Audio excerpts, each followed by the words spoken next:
राष्ट्रवादी आमदार अपात्रते प्रकरणी आज सलग तिसऱ्या दिवशी सुनावणी होणार आहे। स्वतः शरद पवार सुनावणीला हजर झालेले आहेत। अजित पवार गटाच्या आमदारांची आज फेरसाक्ष होणार आहे। अजित पवार गटाचे नेते सुनील तटकरे आणि अनिल पाटील यांची आज फेरसाक्ष नोंदवण्यात येणार आहे। काल शरद पवार गटाचे नेते जयंत पाटील आणि अमोल कोल्हे हे फेरसाक्ष नोंदवण्यासाठी आले होते। आपण थेट ही एक्सक्लुझिव्ह दृश्य पाहतोय साम टीव्हीवरती। राष्ट्रवादी आमदार अपात्रते प्रकरणी सलग तिसऱ्या दिवशी सुनावणीला सुरुवात झाली आहे आणि आजच्या तिसऱ्या दिवशीच्या सुनावणीसाठी स्वतः शरद पवार हजर झाल्याचं हे पाहतोय। साम टीव्हीवरती ही थेट एक्सक्लुझिव्ह दृश्य आहेत। शरद पवार गटाच्या आमदारांची आज फेरसाक्ष होती आणि स्वतः अजित पवार आजच्या या सुनावणीसाठी हजर झाल्याचं हे आपण पाहतोय। अजित पवार गटाचे नेते सुनील तटकरे, अजित पवार गटाची आज साक्ष होणार आहे। सुनील तटकरे आणि अनिल पाटील यांची आज फेरसाक्ष नोंदवण्यात येणार आहे। शरद पवार आजच्या या सुनावणीसाठी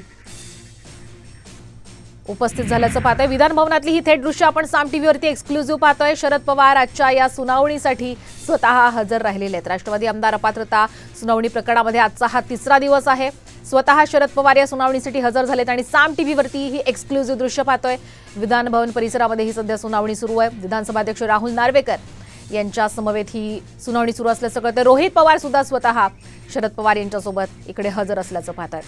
आपले प्रतिनिधी सुनील काळे यांच्याकडून अधिकचे अपडेट घेऊयात। काय सांगणार, काय सध्याचे अपडेट्स आहेत?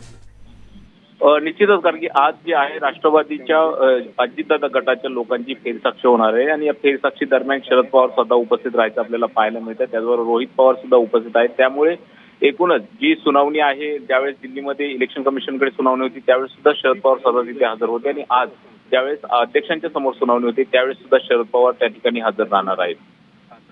निश्चित धन्यवाद आपण दिलेल्या संपूर्ण माहितीबद्दल। तर आपण पाहतोय की शरद पवार हे विधान भवनात दाखल झालेले आहेत। राष्ट्रवादी आमदार अपात्रते प्रकरणामध्ये आज महत्त्वाची सुनावणी ही पार पडते।